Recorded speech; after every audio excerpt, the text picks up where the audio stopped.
Welcome everyone to the latest edition of TTG's Agent Matters. I'm delighted to have you all with us this morning. I'm delighted to be joined by this fantastic panel. We've had a little bit of a break from Agent Matters in the last couple of weeks, a hiatus as you would, but we thought we'd bring it back this week to discuss whether or not we think the travel industry has turned a bit of a corner in recent weeks with the sort of the quashing of the UK's quarantine, the sort of safe travel quarantine exemption list. And with, of course, TUI restarting at the weekend and Jet2 poised, big tour operators restarting their programs, we thought perhaps it'd be a good chance to get some fantastic independent agents to talk about whether they thought that was the case and sort of, or if not, there's more to go in terms of consumer confidence. I'm senior reporter Tom Parry, and today I'm joined by Inspired Travel's Kate Harris. Kate, how are you doing? Hi, I'm great, thank you, Tom. Thanks very much. World Travel Lounge, David McDonald. How are you, David? Really good, Tom. Fantastic. And Diane Colburn of Tickets Travel. Diane, how are you?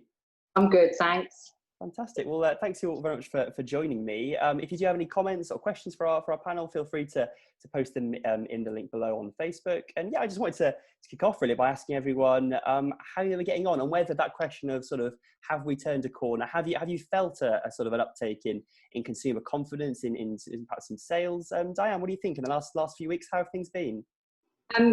There's been a slight increase in interest, but I think every time we take one step forward, we seem to take a couple of steps back. So though flights are taking off and people are interested, then you get the notice about nobody should cruise. So it sort of knocks people's confidence, I think. I don't think people are completely confident yet. I think we are seeing an increase, but there are still some hurdles to get over, I think. And is that an increase in perhaps just demand or inquiries or bookings as well, perhaps? Or a few more inquiries. We've done the odd booking, and it is just one or two here and there. So it's still very slow, but we're seeing more people around. We're in the shop with a locked door policy, but we are seeing more people around and more people approaching the door and asking questions. But it's still slow. Early days, yeah. And David, what about yourself? Very similar. At the beginning, demand within the last week, I would say, has picked up significantly for us, to the point that we've actually we're removing our locked door policy on Wednesday this week, because customers are telling us that they want to come to stores and see us. So I'd say demand is significantly higher than it was during lockdown.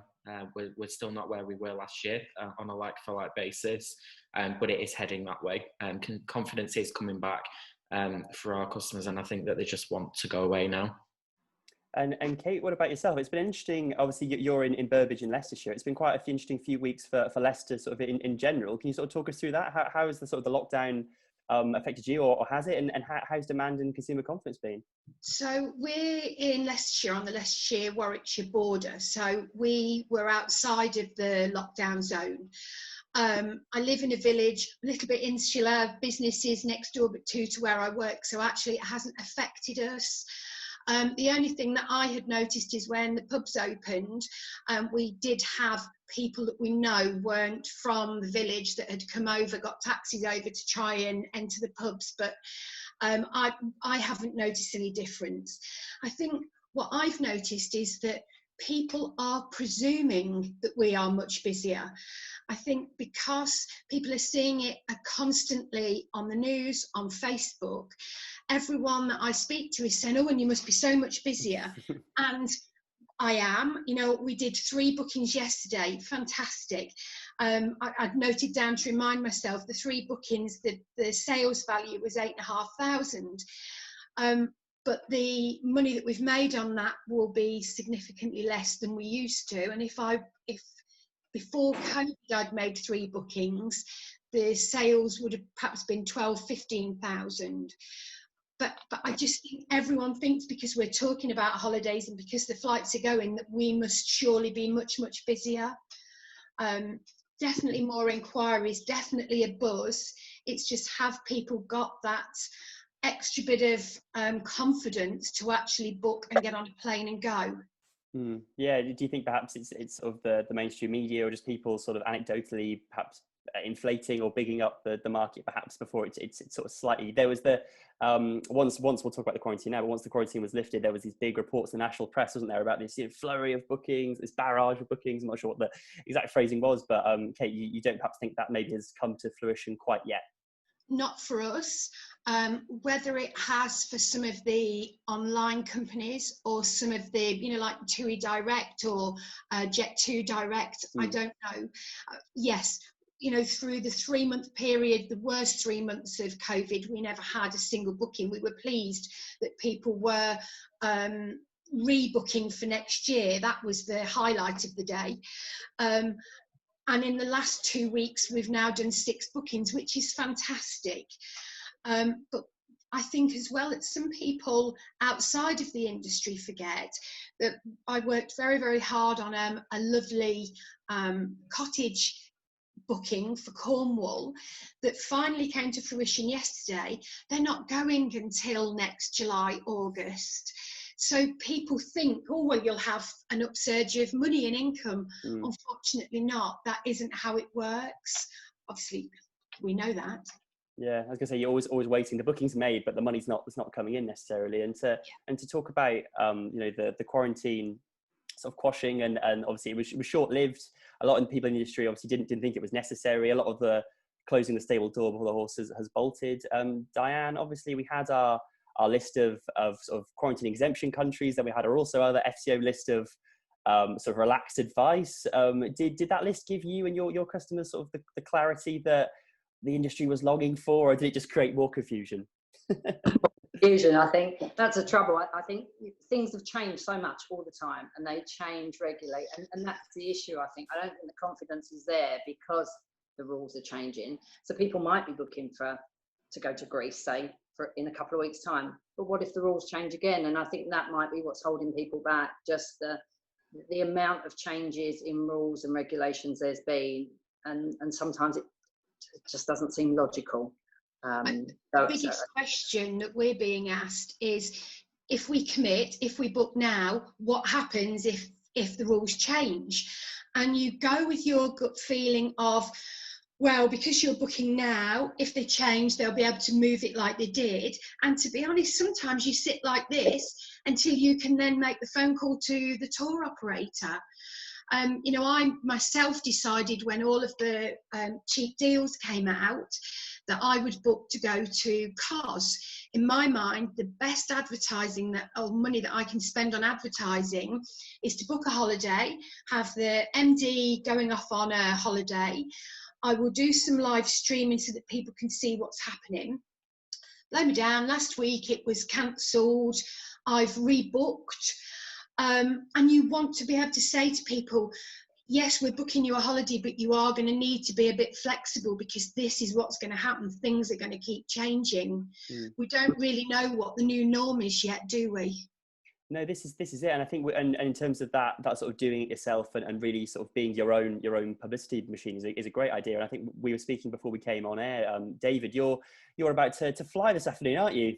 I am, albeit a domestic flight, 35 minutes, but actually what that will show through our social media channels is that, if people that work in travel are willing to get on a plane and talk about it, educate our customers on actually what the airport experience looks like, and give a bit more confidence to customers that if I'm willing to get on a plane, then, we're not shying away from it. So it will be a very different experience going through Manchester, which is normally a huge hustle and bustle of an airport. So it'd be quite interesting to see what it looks like. But yeah, so we'll see how that looks. And in terms of that sort of the quarantine exemptions, are there particular confidence for your customers? Did the phone start ringing and people start coming in as soon as it was lifted? Or yeah, so that realistically, that's when we saw the big upsurge in sales for us. So we're averaging at the moment between 10 and 20 bookings a day, which prior to exemptions being lifted, we were getting a couple, and very similarly to Kate, during lockdown, we probably did a handful of bookings over a month. So it is bouncing back very quickly for us. But again, I think that might be our market because of how vast our product range is. But again, similarly, there's concerns. People people are in two camps. They're either absolutely not going away until next year, or they're desperate to get away now. We don't really have anything in between at the moment. And I think people are a bit nervous about booking for winter. And that's what we're seeing. It's either very late or very forward is what our customers are looking at. Booking for winter, do you think because they suspect there will be another upsurge in sort of global infections or in UK R rate, do you think? I think it, from what I'm seeing in the stores, is that, because I think it's the uncertainty. I think people think that everything will be over everything by this time next year. The people that are willing to go away now kind of know what's going on now with tour operators and policies, but I think people are nervous about what it's going to look like for the winter, that if they book and there is a second spike, will they get their money back? Are they going to have to take a refund credit note? Will they be able to change? What's the pricing going to look like? It is a difficult one. And similarly to the other guys on the call, it's hard because we don't know, because the rules are changing so often with different companies and in the independent trade as well. We've got hundreds of different procedures that we're looking at every day. We can't confidently give the customer any information 100% because we don't know it ourselves. Yeah, it's constant sort of twists and turns, isn't it, all the time? And even this morning with the announcement around making face coverings in shops in England mandatory from the 24th of July. I just wanted to get sort of the panel's take on that, really. I know some people are opening shops, some are doing locked door policies, like David said, he's sort of opening up again. How do you all see that going? Do you think it will massively change the interaction between clients and agents? Diane, what do you think if you were to sort of to converse with a client wearing masks? I'm not sure whether retail staff have to wear them themselves or clients definitely do. What do you think? I'm not sure either, actually. I don't know the full rules, but actually just before I came here, I went to the bank. And I was surprised at how few people are wearing masks. And those that were, I actually did wear one when I went in the bank. And of course, you can't hear people properly.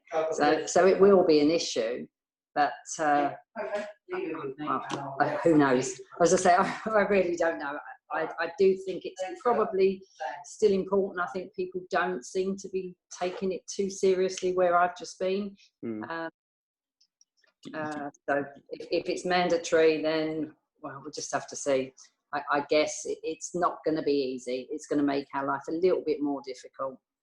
I think if your business relies on face-to-face, as a salesperson, I think it will make it far harder, because whether you know it or not, as a salesperson, you read everything about how the sale's going, etc., from people's faces. And the minute there is this, how do you know if they're happy with what you've offered them? Or I think it will make it harder. You know, we haven't got a huge footfall here in the village for those, or in a village for those people who don't know. We've unlocked the door, but I am trying to persuade people not to come in. To me, there's nothing that I can't do over the phone or by email. And that would be my preferred. Some of that, though, I think is a confidence thing, that actually when you take yourself off the counter, you forget how to sell face-to-face, or you feel under pressure face-to-face. I just feel I've got more time and I'm able to relax a little bit more if I'm emailing people or it's over the telephone. Do you think perhaps, I know we haven't had the full sort of guidelines on it yet, but maybe using visors or something like that would help? Do you think, Kate? You think you'd probably prefer one of those? If we have to do it, then a visor will be my choice. Yeah, absolutely. And David, in terms of the high street, I know you've recently expanded into some busy sort of city centre sort of locations. Do you think that if we're all to wear masks outside, that would put people off going to the high street, or do you think it would probably encourage more confidence that everyone's got that security there? Or I actually I think masks could be a good thing. I think realistically the high street and the economy needs to start getting back on its feet, and if masks is going to help that, then it'll drive more confidence for people to visit the high street. Some of our stores have got a very much older demographic, and it's interestingly those stores that customers want to come and see us, so they'd rather transact with us face to face than they would over the phone or via email. So, you know, I think it's 6 and 2 3s. I completely get where people are coming from in terms of putting a barrier up, but actually it hopefully will help us recover faster. That's good. We'll sort of await further clarity on that one. As always, it seems to be with the government at the moment. Things as they are. I just wanted to ask in terms of people. You've all mentioned some bookings sort of coming in, and I'd like to ask where they're for and when. And like we said, some people are in different camps. Like you said, David, some of the staunch, they're not going back yet, or some can't wait to go back. Kate, but whereabouts are your clients mostly looking? 50% of the bookings that we've done have been for the UK, and I smirk because pre-COVID we would have been lucky if we'd have done 4 bookings a year to the UK. I found that quite difficult because there aren't the tour operators out there for the UK that there are for Europe. I think a lot of travel agents are very, very green as far as our geography for the UK is concerned compared to the rest of the world. We've got to build on that, haven't we? We've got to get better at UK holidays. I'm the first to admit that it wasn't an area that we've ever pushed before. I've also booked someone to Belgium on the coast because they wanted to take the shuttle. And, you just think, we need, here at Inspired Travel, I need to get better at offering those options. The minute people want driving holidays to France, I do them because my geography on France again is appalling. And yet, years and years ago, when there were so many more operators that were offering holidays to France, we used to do far more bookings. I don't quite know. I'm presuming all that business went direct. I've seen the phrase in the last sort of few weeks or so. I don't know if you agree, Diane. People are saying that sort of driving and rail is the new flying in a way, which obviously the industry and aviation will come back. But for now, in the interim, are you seeing that as well with what clients they want to take their own transportation and do things a little bit differently now? We haven't yet. What the interest we've had has been Europe. So Greece, and it's like David said earlier. It's either for the next few weeks or it's for next year. We're not getting any real long haul inquiries, certainly not getting anything for America at all.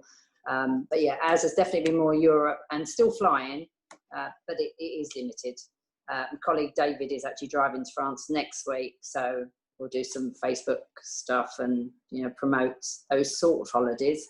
And rail is an option as well, as a good option, but we've not actually seen those inquiries just yet. Yeah, that's a great point on long haul as well, because given the way that the quarantine lists are, and especially you touched on it as well with our relationship with the US in terms of aviation at the moment, although airlines are sort of posting their schedules ahead, it's a case of whether they actually happen. Yeah, I wanted to get a sense of long haul sales at the moment. Are they all across our panel? Are they all just very, very much stagnant and small? Yeah. Yeah. And even though people are rescheduling their weddings for next year, I thought I might be inundated with long haul honeymoon enquiries. That hasn't happened. I think I've been quoting on one, and as an industry, in my mind, we now have got to stop devaluing our product and we've got to stop discounting. I was talking to a couple of agents on Sunday, and wouldn't it be wonderful if we could have a gentleman's agreement that discounting stopped? Because all we're seeing are a couple of enquiries. We're working on those. If we're going to end up discounting, again, where's the value in that? Why can't the bookings now be on service? I'm shouting about how you have refunded, you've got all of the money back to people that you've needed, on the relationships that you've built up with people. I just think that I'd been quoting on a honeymoon booking to the Maldives because I'd given them so much information, they disappear. I asked them what's happened to the inquiry, or we've got an online company involved. They came back yesterday and said this is the price they're giving us before we go back to them again, what's your best price? And I said to them, go back to them, get their best price, come back with your card, and when you're ready to commit to the deposit, I'll tell you my best price. I haven't heard from them. But I just don't want to be working really, really hard to give that all away. Do you think, in terms of, we're talking about, turning a corner, this might be a bit of a watershed moment for how agents go ahead and how they value their own service? David, do you think that? I know a few weeks ago, people spoke about charging, similar to like a lawyer or an accountant, charging a fee for sort of your time. Would you ever do that, do you think? Or not in our business, no. I think that, unfortunately, the world that we are in now is price driven, and you've got your customers that sit in either a price or a service camp, and we will discount in store to match a competitor if we need to, because for us it's absolutely about building that lifetime value of the customer, and then once you've got that first booking, you can then show them the excellent service you can provide. I know that doesn't work for everyone, but our stores are high volume, high footfall stores where our average booking value will be significantly lower than, say, some others on the panel. We would never charge a service fee, because my instant thought is that we would lose probably 50 to 75% of our customers immediately. But if everybody did it, David, then that wouldn't be the case, would it? It wouldn't, but it wouldn't happen realistically. There's big multiples out there. There's thousands of agents across the UK. It would never be a step change that could happen within the industry, that you had everybody's buy-in, and then straight away you'll have some chains or agents that don't opt in, and then they'll pick up everybody else's customers. So it's certainly, I fully understand where that would come from. And I know of a couple of like personal travel agent PTA home workers that operate a similar scheme, but they might have 20 inquiries a month, that they can do that, and they'll knock that off the cost of the holiday when the customer commits. But I think certainly for a retail environment, it just wouldn't work. What do you think, Dan? Do you think they would have to be, it would almost have to be regulated, perhaps, wouldn't it? But obviously you can't do that, can you, to people, their businesses? What do you think? Would you charge a fee? I'm thinking about it. I've thought about it for a long time. Now seems an opportunity, especially how business is so tough, and to go to all that work for that Maldives inquiry, give your personal experience, which has taken all of your time and effort, and then to lose it online is it's just not fair. We do a lot of work on inquiries, and we discussed it yesterday in the shop, and we talked about the possibility of if we get a new inquiry that we think might be just sending it to everybody by email, that we say we charge a £50 fee to begin with, or something along those lines that's refundable against booking. I also thought about the possibility, if the lates market suddenly takes off and we're bombarded with inquiries, if we get new inquiries, as much as you don't want to turn new business away, I have thought about doing something similar, saying you do charge a fee and it's refundable against booking. It's a difficult one. It's a route I'd definitely like to go down, and I appreciate for David it may not work, but our footfall in our village is not high. We do a lot of business over the phone and email, so I think it probably could work for some businesses, but not others. I'd like to see it going that way. It wouldn't help. It wouldn't work with short haul, cheap bucket and spade. I get that, but when you're sitting working on a tailor-made inquiry, or people are giving you 5 different destinations that they fancy and they want a price for, going long haul. I booked someone to Malaysia last week to do a 3-centre. My God, it took us nearly 2 weeks to get it sorted. And then unbelievably, 2 days after it was all sorted, one of them finds out she's pregnant, and they're then asking me what the details are about cancelling. And it seems obviously right now, given how hard you're working and what fantastic service you're offering, it seems like sort of now perhaps would be the time, wouldn't it? And in terms of, I think we spoke about it at the start, but in terms of what customers are saying, what are some of their main concerns? I know, Kit, you mentioned it was if they get caught in resort when things change and things get locked down. Are you having a Diane and David, are you having similar things, or are there any other concerns that are sort of holding customers back from making that booking, or what do you think? Insurance is a big one. Yeah. Insurance is a big one. Yeah, I was just going to say exactly the same. And I think we've all probably got the same kind of concerns from customers, that it is what happens if I get stuck in resort or they lock down or I can't get home. You know, we had situations at the initial, just before the UK lockdown, where like Lanzarote, etc., were locking down and we were flying people home. We've had people that had to pay £4,000 for new flights because they didn't have cover on their insurance, etc.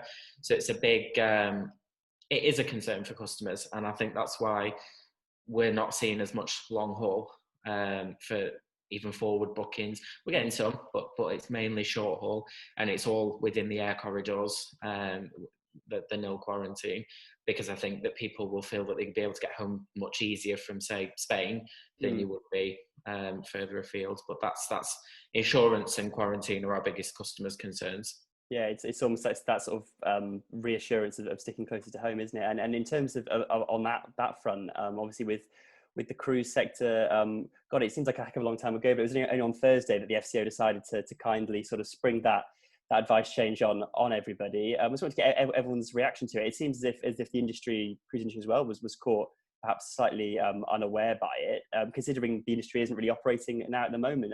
Kate, were you sort of obviously taken aback by the decision? It seems slightly redundant, doesn't it, to put that sort of marker on there now when things aren't even sailing? Yeah. I don't think that I was surprised. However, I felt that the cruise companies have been moving their start dates further and further back. They'd been able to police it themselves. I just hope that wasn't another nail in the coffin for the cruise industry, because there's one thing taking the decision as your own business to do it, but there's quite another thing for the government or the FCO to go out there and announce it. Other than one company, I feel very sorry for the cruise industry. And did you have many bookings there? And what have customers been saying to you? Have they been worried? We have moved all of our cruise people. We've had no new cruise enquiries, none whatsoever, not even for next year. And I think people are nervous. And it's such a shame, because actually the cruise industry have had the whole hand sanitisation when you're leaving the toilets, the electric doors, etc. They've had all of those things in place for so long, and have put the rest of the industry to shame. But it just goes to show that when you have a lot of people en masse, it doesn't matter what hygiene issues or hygiene prevention you have in place, it spreads. We've seen that with the lockdown on the ship that started all of this. And Diane, similarly, have you had sort of concerned cruise customers, and what have you been saying to them if you have? A lot of the cruises have been cancelled. We've got a couple that are going in October and they're just borderline, but to be honest, most of them don't want to go. They're waiting for them to be moved. We haven't had any new inquiries except for my own. I booked myself on the new Hurtigruten round UK trips. I booked one of them, and that was the day those came out the day before that advice. So I don't know what's going to happen there, but I thought it'd be good to get on a cruise ship. It's going to some interesting places that I wouldn't easily get to, and it would be good to come back and feedback on how the cruise industry is moving forward. But yeah, we're not getting many inquiries. I did have one for a Regent cruise for next year, but they're still cautious. They've asked all the questions. It's for a big anniversary, taking the family, but they're still not prepared to put their money down, not just yet. Yeah, I think this is it, isn't it? I think the cruise industry are doing a lot to speak with the FCO and speak to the government about this. And yeah, let's hope that, because once people get on board and show what's been changed, I'm sure they can really sort of help customers out on that front. I wanted to ask in terms of the summer, David, I know that sort of Jet2 starting tomorrow, TUI started at the weekend.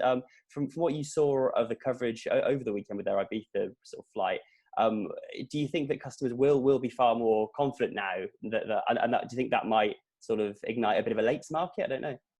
Yeah, I think especially based on what we've already seen over the last couple of weeks of trading, I think there will be a late market. I think it'll be a pretty strong one. I think it'll be a very last-minute late market from what I'm seeing. So the bookings for lates that we're seeing coming through at the moment are literally for travel within about 4 weeks.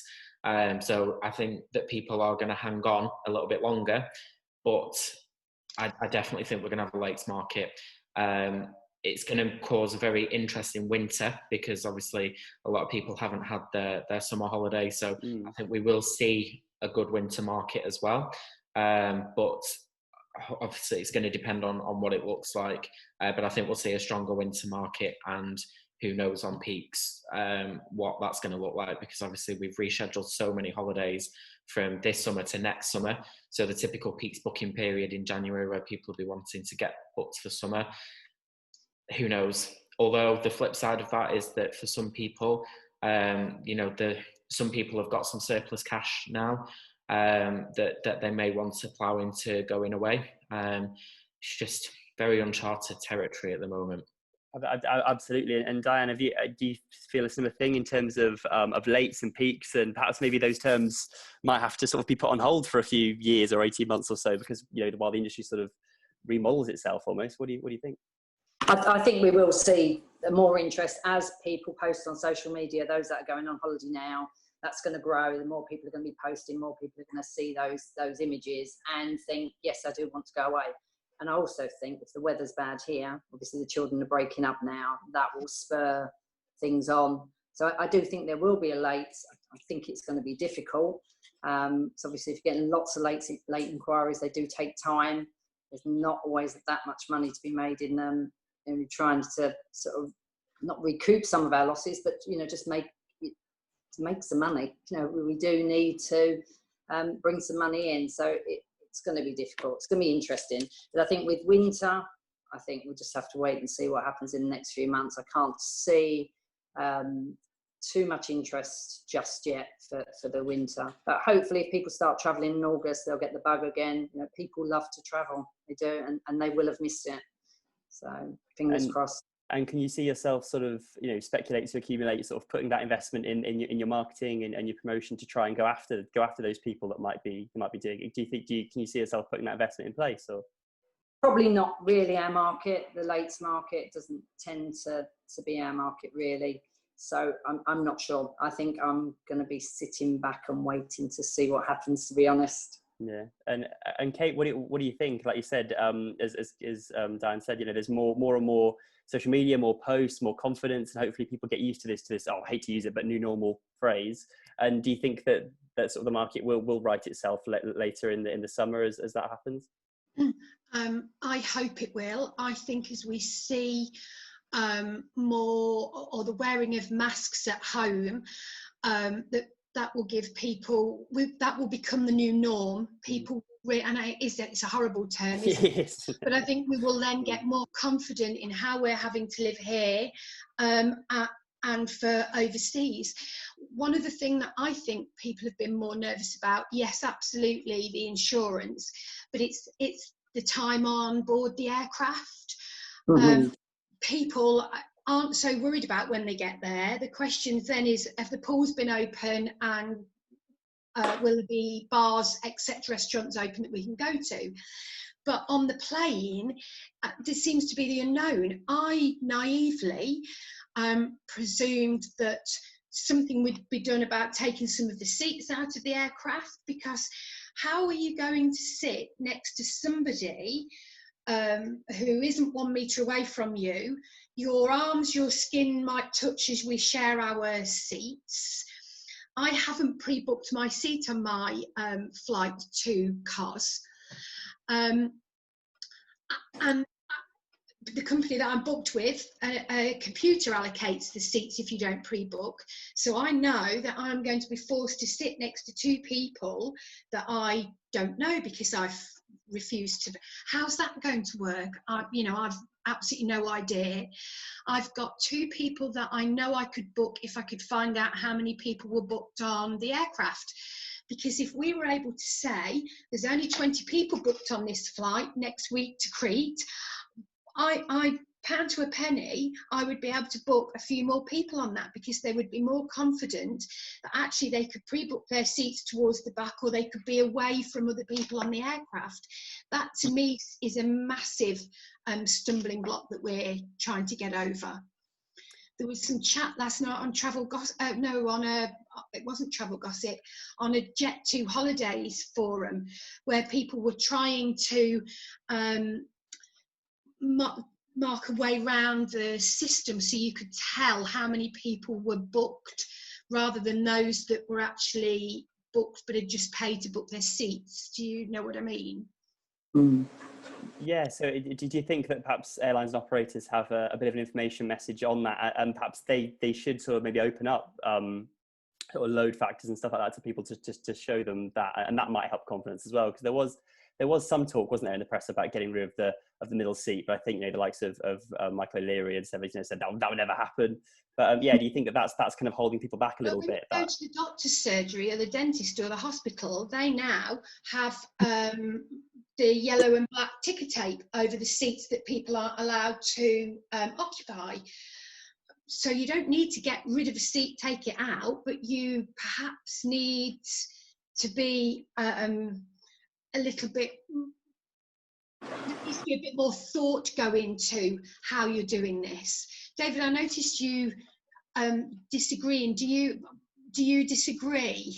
I do a little bit, yeah. I think that there's two things, just playing devil's advocate, that even if we could get the load factor information, there's no guarantee that aircraft won't be full when it flies anyway. And also, you know, if we had to take one seat out of every row, or two seats on a 3-and-3 configuration, it's not going to be financially viable for aircraft to fly. We know that the low-cost airlines are operating on wafer-thin margins anyway. And, you know, I think realistically, what would frustrate me a little bit is that I did go to a pub last week, and you see that social distancing doesn't really happen in reality. I think if people feel confident to fly, then they should, but only if they feel confident. And it is a tough call, because, you know, we've got these airlines that have been grounded, and, you know, we've seen numbers going around the press that some airlines are losing 20-25 million pounds a day, that they need to be able to fly sustainably, otherwise we're not going to have these airlines anyway.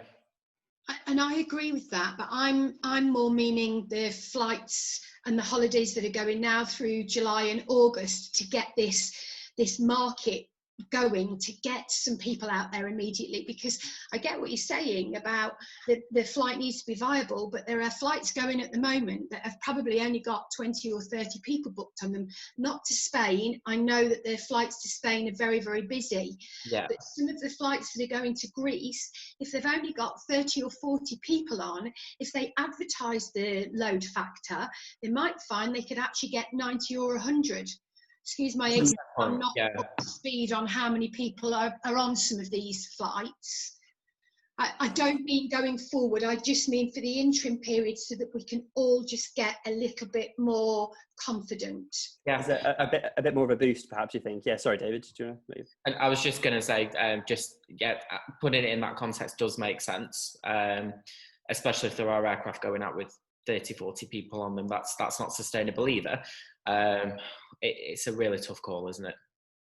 This is it, and this sort of leads me on to perhaps looking to wrap up, really, in terms of what your hopes would be for the industry to keep going. What do you think it would take, Kate? You think perhaps that's a case of more customer confidence on that front, and promoting that, like you just said, around aviation safety and stuff like that?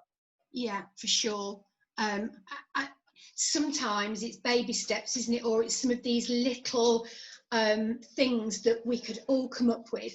You know, nobody in the industry that I'm aware of has come out to travel agents to say, what problems are you facing at the moment? What could we do to get the industry moving? Well, if we're at the cutting edge or onto the clients, we know what they're feeding back to us that is stopping them from committing when they've asked for the inquiry.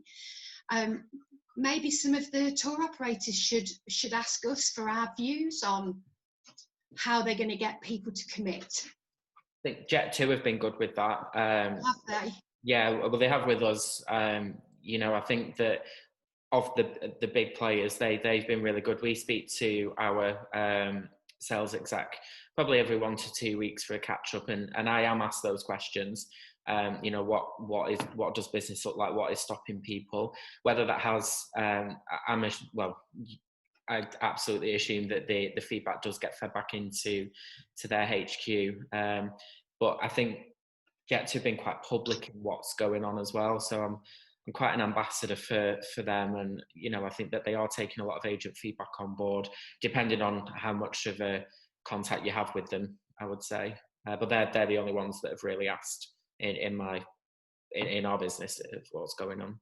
And Diane as well, how do you sort of think that have we turned this corner? We sort of posed this question at the start, didn't we, as sort of a mate for a chat? But do you think that perhaps we have turned a slight bend, perhaps not maybe a corner or a hairpin, but yeah, how would you sort of assess it? Bend, definitely. I think the insurance thing is a big issue. Mm-hmm. And there was we did a Zoom with Holiday Extras, and they are looking at covering COVID. If you contract it before you go, they are already covering, I believe, when you're away. And I think the more insurance companies that do that, I mean, obviously they can cover it. It's going to be at a cost. But at least if you know that you can be covered, then you haven't really got anything to worry about. I mean, obviously there is still the issue on the flight, and I do understand that some people are still concerned, but the more we see people flying, which we will do over the next few weeks because the flights are going, and the more that is seen by everybody, I think that will give more confidence. But if they've got confidence in the insurance, then they know that, you know, if they part with 2, 3, 4, £10,000 now and they're unwell before they go, they will be able to claim on the insurance. And the other issue is, you know, if you've got 4 or 5 people going on a family holiday and the temperature is taken at the airport, one of them's got a temperature and can't travel, what happens then? They need insurance, they need to be covered. I appreciate it's going to come at cost. Everyone will appreciate that, I'm sure. But we need to be able to say, yes, you are covered for that issue before they'll part with. It came to cost before they did it. And I don't mean to be miserable about insurance companies, but the insurance came into cost before, but actually they've been, of that for me, has been one of the hardest things to deal with. And we were an advocate for Holiday Extras. Yes, you know, here's the phone. It was dead easy. You give people a phone number, they take out the insurance. And I was mortified that I then found that a travel policy sold through the travel industry, pushed by the travel industry, never covered people when their holidays were cancelled. So I'm going to need to have a real look at the Holiday Extras insurance and a chat to somebody about that before we go back to pushing insurance. Yeah, I think it's all, again, it's like everything, isn't it? It's all incredibly fluid. I think every sort of insurers are doing their best to cover, you know, cancellations and cover illness and stuff right now. So yeah, let's just hope that sort of, again, more clarity, isn't it? And David, perhaps final word to you, really, in terms of whether you think this corner has been turned. And I think you know, Diane put it well. Like you said, it's a slight bend. So we've come around some part, or we've come over the hill perhaps, and there's been another few hills to go. I don't know. That's probably a terrible analogy, but if you see what I mean. Yeah, I think probably the best way for us is we're halfway around the corner. It's probably the best way of putting it. We can absolutely see green shoots in the industry. It's exciting to see that, and it's good to get that buzz of booking holidays again. There is a long way to go, and I think that once we actually see those aircraft properly in the skies, and feedback from customers about what the actual holiday experience is like when you get there, because all we're doing at the moment is we're seeing the scary headlines from certain tabloid newspapers that when you actually read them aren't necessarily true, but it's the headline. When you can see genuine facts coming back from customers, which primarily, let's be honest, is going to come through social media, we will see, I genuinely think we're going to see a big spike. And I think we'll see that within the next couple of weeks as people start taking their holidays again.